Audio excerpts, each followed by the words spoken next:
Looking back now. Come to Sudan, Vietnam, Egypt.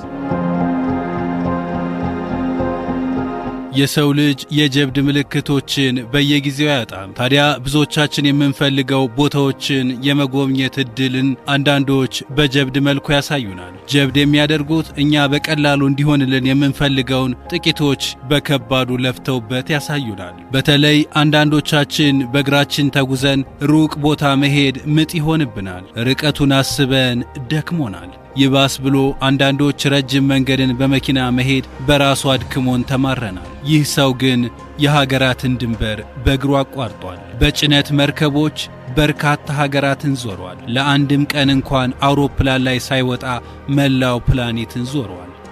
ስሙ ቶር ፔደርሰን ይባላል።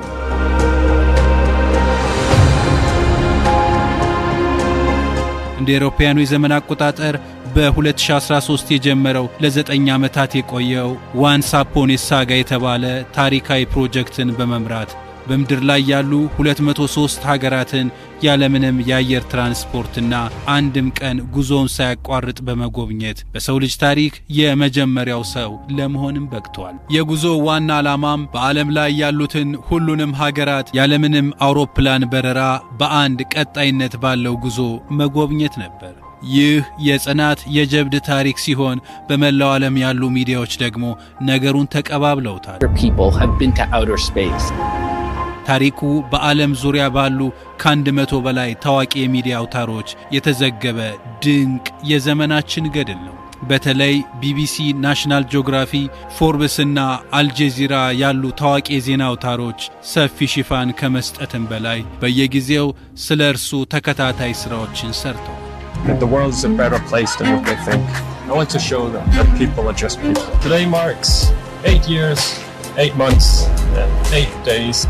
ታዲያ ይህ ሰው ጉዞውን ሲጀምር ለራሱ ያወጣቸው 2 መረር ያሉ ሕጎችም ነበሩት። የመጀመሪያው በማንኛውም ሀገር ውስጥ ቢያንስ ለ24 ሰዓታት መቆየት አለበት።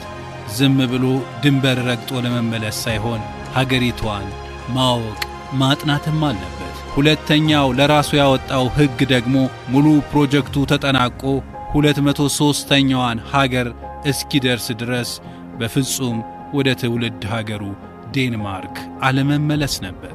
እነዚህን ሕጎች ለራሱ ካወጣ በኋላ ጉዞውን ጀመረ። ጉዞውን ሙሉ በሙሉ ያከናወነው መሬት ለመሬትና በባህር ላይ ብቻ ነበር። I feel like I'm at a breaking point.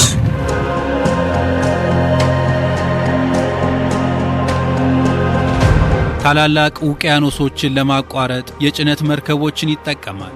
በየብስ ድንበሮች ደግሞ ባቡሮችን፣ አውቶቡሶችን አልፎ ተርፎም ድንበርን ለማቋረጥ በእግሩ መጓዝም መርጧል። ይህንን ለማድረግ የሕዝብ ትራንስፖርት፣ ባቡር፣ አውቶቡስ፣ የታክሲ መኪናዎችንና የጭነት መርከቦችንም ተጠቅሟል። እንደሚታወቀው በጉዞ ታሪክ ውስጥ እንደ ግራሃም ሂውዝ ያሉ ሰዎች ዓለምን ያለ አውሮፕላን ቢዞሩም ጉዞአቸውን አቋርጠው ወደ ሀገራቸው በአውሮፕላን የተመለሱበት ጊዜ ነበር።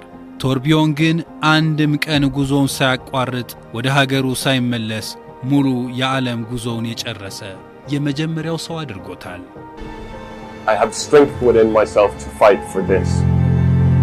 I'm going to fight until I drop. ይህ አስገራሚ ሰው እንደ አውሮፓውያኑ የዘመን አቆጣጠር ታኅሳስ 19 በ1978 በዴንማርክ ነበር የተወለደው። እናቱ ፊንላንዳዊት ስትሆን አባቱ ደግሞ የዴንማርክ ሰው ነው። በልጅነቱ ከቤተሰቦቹ ጋር ወደ ካናዳ ቶሮንቶ እንዲሁም ወደ አሜሪካዋ ኒው ጀርሲ በመዛወር ያደገ ሲሆን በኋላም ወደ ዴንማርክ ተመልሶ የንግድ ትምህርቱን አጠናቋል። እንደ አውሮፓውያኑ የዘመን አቆጣጠር በ1998 የዴንማርክ ንጉሣዊ የጥበቃ ጦር ውስጥ በመግባት በወታደርነትም አገልግሏል። በመቀጠልም በተባበሩት መንግስታት ድርጅት የሰላም አስከባሪ ወታደር በመሆን በኢትዮጵያና በኤርትራ ድንበር ላይ ለግማሽ ዓመት ሰርቷል። በእርግጥ በጉብኝቱም ኢትዮጵያን አካቷል። ከወታደራዊ ሕይወቱ በኋላ በሺፒንግና ሎጂስቲክስ ዘርፍ በመማር በሊቢያ፣ ባንግላዴሽ፣ ካዛኪስታንና አዘርባይጃን በመሳሰሉ ሀገራት በኃላፊነትም ሰርቷል። በጉዞ ላይ ጀብድ የሠራው ይህ ሰው እስከ ጥር 2020 ድረስ 194 ሀገራትን መጎብኘት ችሎ ነበር። ወደ መጨረሻዎቹ ሀገራት ለምሳሌ ወደ ማልዲቪዝ ለመጓዝ ሲቃረብ ግን የኮቪድ-19 ወረርሽኝ ዓለምን ዘጋት። በዚህ ምክንያት በሆንግ ኮንግ ለ2 ዓመት ያህል ለመቆየት ተገደደ። ማንኛውም ሰው በዚህ አስቸጋሪ ወቅት ተስፋ ቆርጦ በአውሮፕላን ወደ ሀገሩ ሊመለስ ቢችልም እሱ ግን ሕጉን ሳያፈርስ በሆንግ ኮንግ በትዕግሥት በመጠበቅ ወረርሽኙ ሲቀንስ ጉዞውን ቀጥሏል። በአጠቃላይ 3512 ቀናትን ወይንም ከ9 ዓመታት በላይ ያለምንም የአየር በረራ ካሳለፈ በኋላ የመጨረሻው ሀገርን ማልዲቪዝ እንደ አውሮፓውያን የዘመን አቆጣጠር በ2023 ማለትም ልክ በዚህ ሳምንት ከጎበኘ በኋላ በጭነት መርከብ ተሳፍሮ ዴንማርክ ወደብ ደረሰ።